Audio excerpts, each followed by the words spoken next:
Vanakkam. Hello friends.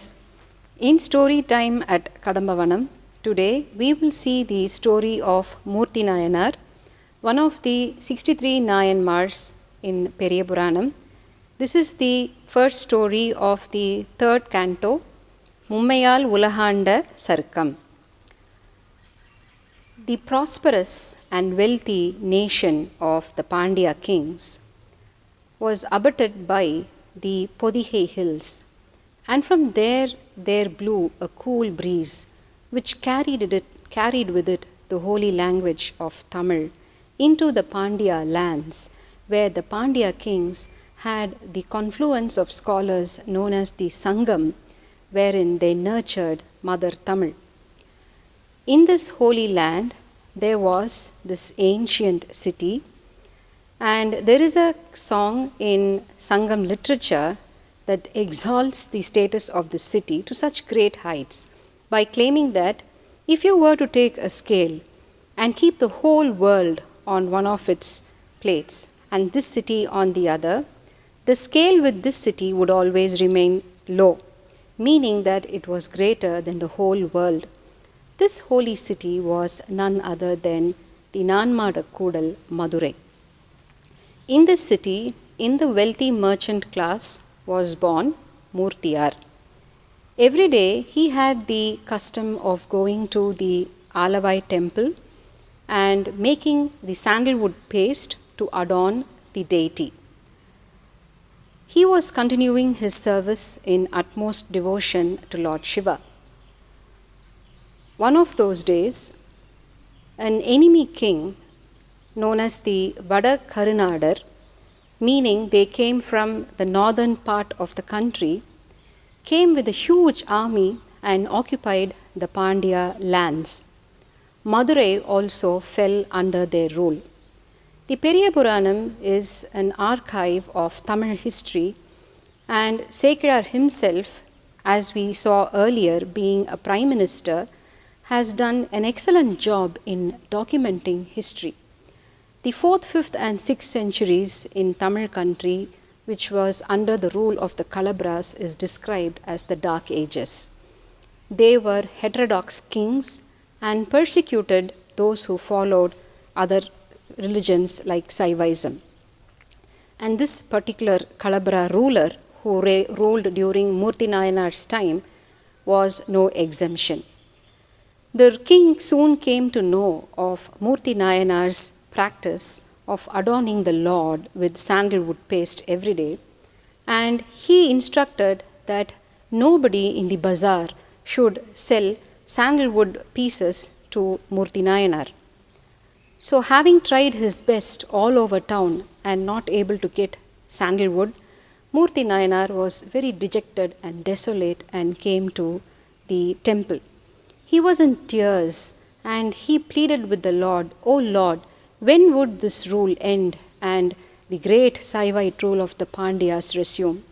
So thinking, he was suddenly caught by a thought, "So what if there is no sandalwood? My hands are there." As soon as this thought hit him, he went into the temple, and there was this great circular stone in which the sandalwood was normally used to make the paste. He put his bare hands on the same and started grinding it. Soon there was blood everywhere, and his nerves got cut, and he was almost faint.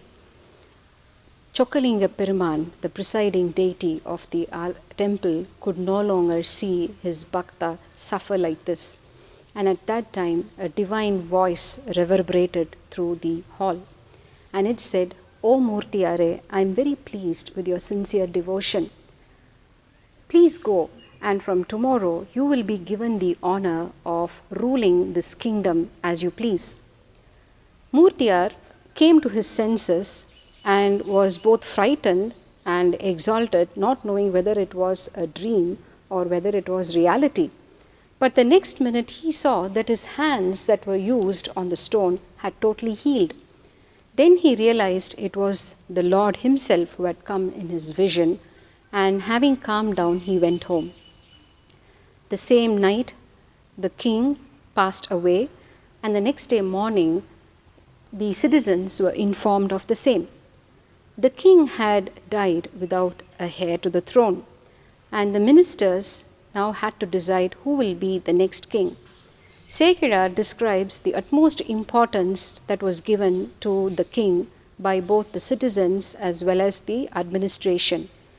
He goes to the extent of saying that a land without a king was compared to a body without a soul.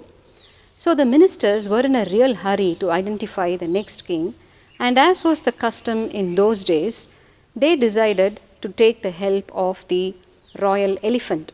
It was a practice to tie the eyes of the royal elephant and make it go on the streets, and whomever the elephant picked up and brought back to the palace would be made king. So according to that custom, the royal elephant was bathed in holy water, decked with all jewelry, and a piece of silk was tied around its eyes, and it was led into the streets of Madurai. The elephant went all over and finally came to the temple tower. And there stood our Murthy Nayanar, who had mentally prepared himself based on the vision of the Lord that he had had the previous night to take on the kingship if it was the Lord's desire. The elephant, as soon as it came near Murthy Nayanar, knelt down beside him, picked him and placed him on his back, and to the joy of the people standing there, and with various instruments like the muravu and the sangu playing, he was taken in a holy procession to the king's palace. And there all preparations were made for the coronation ceremony to take place.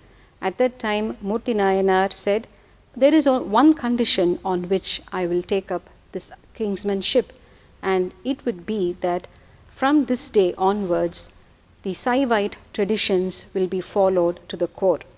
The ministers agreed, and shunning the gold and jewelry that was laid out for him, with the holy ash alone adorning his body, with the holy rudraksha adorning him as jewelry, and without even wearing the crown, with only his own chadamudi, Murthy Nayanar took up the post of the king of Pandya country and ruled it for a long time in good faith.